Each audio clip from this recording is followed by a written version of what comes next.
Yo, apa kabar semuanya? Dan mungkin di antara kalian ada yang bertanya dan mungkin juga nggak ada yang peduli ya, tapi di sini saya ingin sedikit menjawab beberapa pertanyaan dan juga mungkin sedikit update ya mengenai channel ini.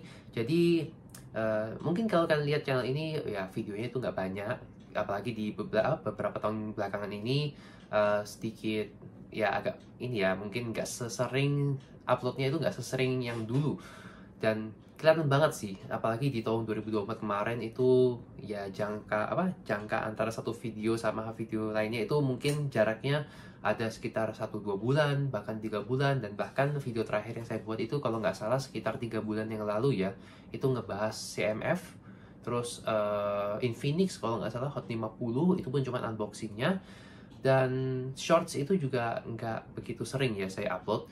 Dan eh, untuk alasannya kenapa ya mungkin karena agak sibuk di real life juga, dan salah satu alasan yang paling penting menurut saya adalah karena dunia teknologi di Indonesia ini lagi tidak fine-fine aja dan sangat-sangat membosankan sih kalau menurut saya. Jadi ya kita tuh dihadapkan dengan brand-brand yang itu aja. Perkembangannya juga udah kayaknya udah peak smartphone ya kalau menurut saya. Jadi mungkin upgrade-upgrade yang kelihatan itu paling incremental, paling ya kecil-kecilan doang, paling AI lagi ya kan. Apalagi Samsung ya, kita gak usah ngomong itu. AI, AI, AI, AI, AI, AI, AI, AI, AI, AI, AI, AI.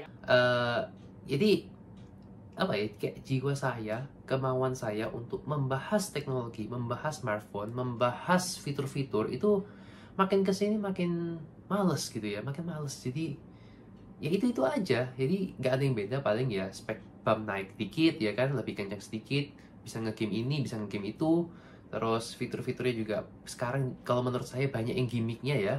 Jadi nggak seseru yang dulu. Dulu tuh memang dobrakannya ya antara smartphone yang dulu kayak S8 ke S10, terus kayak iPhone X ya kan, itu dobrakannya luar biasa ya.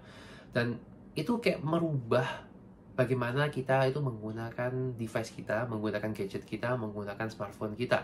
Dan dulu, bahkan ya, dulu saya itu malah sering banget ganti HP, sering banget gunakan di gadget, itu bahkan 1 tahun bisa 2-3 kali ya untuk ganti daily driver. Tapi sekarang, jujur aja, itu kalau iPhone XR saya masih bisa hidup ya sinyalnya, mungkin saya gak bakal ganti sampai tahun depan, karena memang segitunya saya nggak butuh gitu loh sama fitur-fitur yang baru yang ditawarkan oleh produsen smartphone dan juga produsen-produsen lainnya ya, gadget-gadget lainnya. Jadi mungkin dulu bisa ganti sekitar 1 tahun 2 kali 3 kali, sekarang mungkin 1 tahun juga belum tentu ganti gitu loh. Dan ini saya pakai HP ini Realme 12 Pro Plus ini juga udah 1 tahun lebih ya kan, bahkan saya belinya pas sebelum lebaran kemarin ya, jadi udah 1 tahun lah. Apakah saya ingin ganti ke seri yang berikutnya? Ya sebenarnya enggak.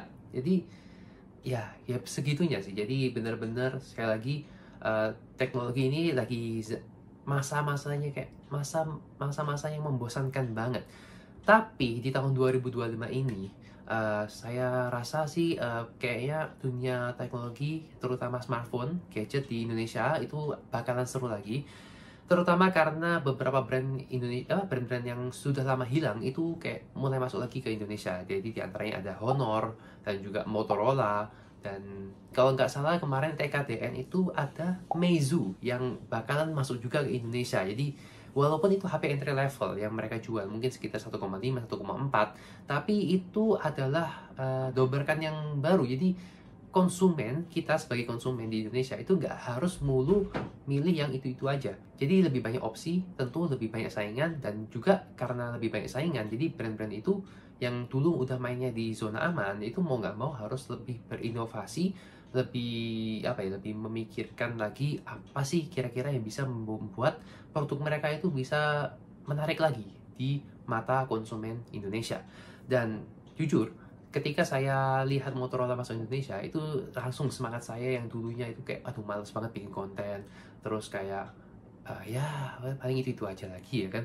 Dengan Motorola masuk ke Indonesia itu hati saya tuh langsung kayak wah ini kayaknya saat yang pas lah untuk comeback, kita bikin konten lagi, sharing-sharing hal-hal yang mungkin menarik ya dengan HP-HP baru yang masuk ke Indonesia. Dan ya saya juga udah beli HP Motorola G45 ini saya beli harganya juga cukup murah ya, lebih murah daripada harga Ramadan sale yang dijanjikan oleh si Motorola. Jadi ya kalian stay tune aja untuk pembahasan dari HP ini, karena ya jujur aja kalau misalnya saya pingin ganti HP di tahun 2025, tentu dengan 99% keyakinan saya akan ganti ke Motorola, asalkan mereka juga bikin atau bisa bawa mid range ataupun upper mid range yang mepet flagship ke Indonesia kayak seri Edge mereka, atau pokoknya yang harganya sekitar 7 juta atau 8 juta lah. Itu mungkin ada kemungkinan besar saya bakal ganti dari si Realme 12 Pro Plus ini ke Motorola, apalagi kalau Razer-nya masuk, itu wah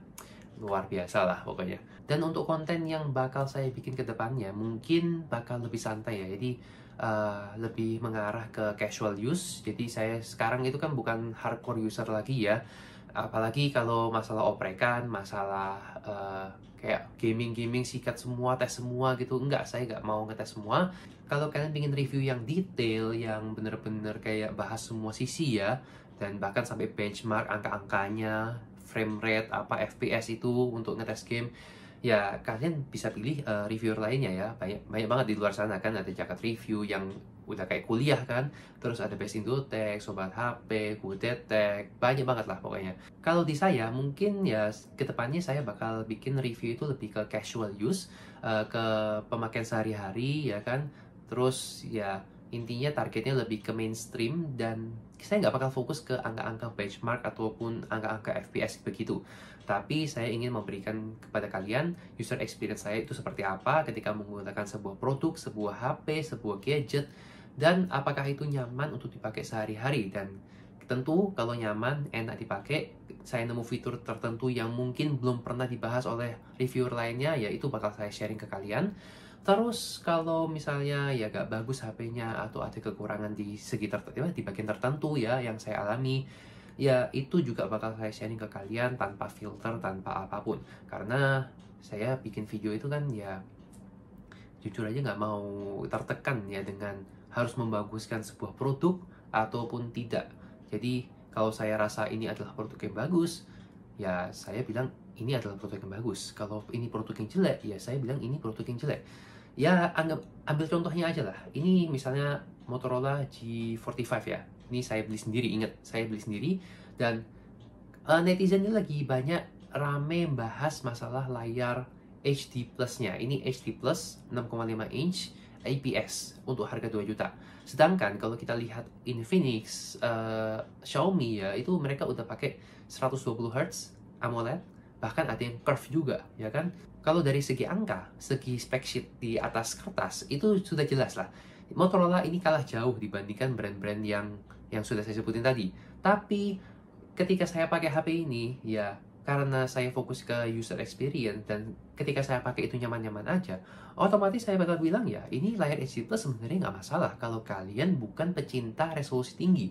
Kalau buat casual use kayak kalian beli ini buat bapak kalian, buat mbah kalian gitu ya, yang penting bisa WA, bisa nelpon, bisa SMS, atau bahkan buat seseorang yang memang casual use banget ya, misalnya kayak ojek online atau buat ya orang kantoran, ini sih sebenarnya masih cukup-cukup aja gitu. Layarnya enak dilihat, warnanya bagus, terus dengan HD ini juga malah bisa bikin HP-nya itu irit daya ya, karena dia nggak butuh nge-push pixel sebanyak itu untuk nge-power si layar ini. Jadi ya itulah maksud saya dari memberikan video dari sudut pandang saya, review secara casual.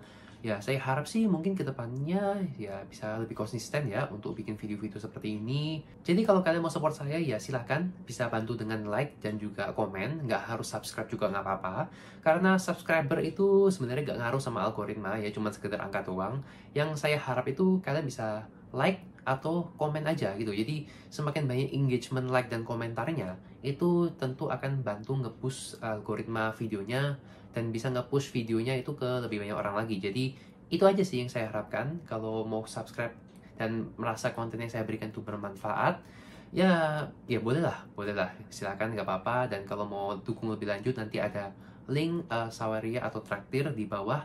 Itu bukan paksaan, tapi kalau memang kalian mau dukung saya secara materi ya silakan, karena saya jujur sampai sekarang juga tidak bisa mengharapkan apa-apa dari YouTube. Tentu YouTube ini bukanlah sebuah karir bagi saya, karena ya saya juga udah punya karir sendiri. Terus untuk masalah AdSense juga, ya sebenarnya AdSense juga kalian tahu sendiri lah ya, AdSense di YouTube Indonesia tuh seperti apa. Saya juga kalau perlu buka-bukaan juga, AdSense-nya saya itu minimal, ya kan, cairnya minimal dalam waktu 6 bulan. Itu aja. Jadi saya nggak dapat apa-apa dari YouTube. Jadi kalau dapat pun paling ujung-ujungnya saya beli game. Bahkan gaji YouTube saya pertama itu, AdSense pertama saya belikan Nintendo Switch. Jadi ya itu sekedar ini aja sih, kayak buat penyemangat aja, ya sampingan aja, passive income. Kalau memang dapat ya alhamdulillah, kalau nggak dapat ya sudah gitu loh. Yang penting saya sekarang ingin membuat konten sebagaimanapun itu, pokoknya bisa bermanfaat buat kalian semua. Ini saya buka-bukaan aja ya, sorry kalau misalnya ada kata-kata yang salah. Dan ya semoga ya kedepannya lagi-lagi semoga bisa konsisten, bisa memberikan kalian yang terbaik kontennya. Terus saya bisa memberikan informasi dan juga ilmu yang bermanfaat buat kalian semua. Dan untuk konten ke depan ya saya lupa bilang, bakalan mungkin terbagi menjadi dua ya. Jadi satunya itu saya bakal on cam seperti ini. Kalau misalnya saya lagi ingin menyampaikan sebuah informasi yang butuh saya on cam seperti ini, seperti real life use atau kayak day in a life dalam sebuah pemakaian HP gitu ya, itu bakal saya on cam. Dan kalau misalnya nggak butuh on cam, saya bakal pakai model live 2D saya, model VTuber saya. Jadi ya intinya semoga kedepannya bisa lebih bermanfaat lagi. As always, thanks for watching and I'll see you next time.